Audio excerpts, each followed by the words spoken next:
I-request ng buyer check upin yung sasakyan sa pamamagitan ng lifter at sumang-ayon naman yung seller. Na-check na natin yung makina nito, na-road test natin, wala naman siya ingay. Ngayon gagamitan natin siya ng lifter para makita natin kung anong issue. I-lifter natin to para makita natin yung mga pangilalim. I-request ng client natin yun na kailangan daw may lifter.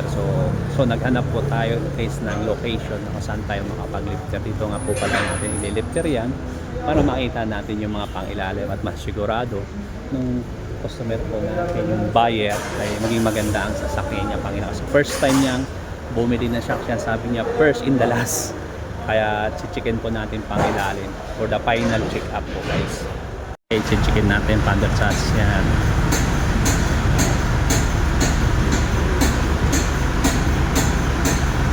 I-request ng client natin.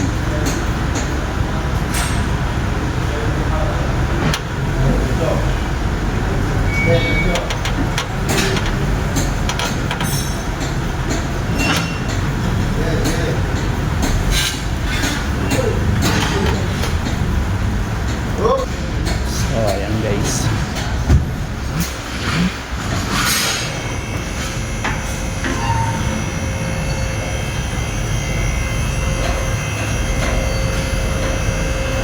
So guys, okay na, nalock na. So guys, tingnan natin yung mga pangilalim nito.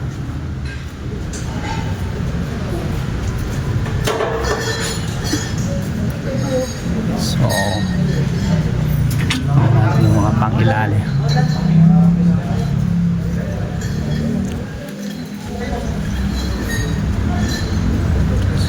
Okay naman po siya, mga pangilalim niya.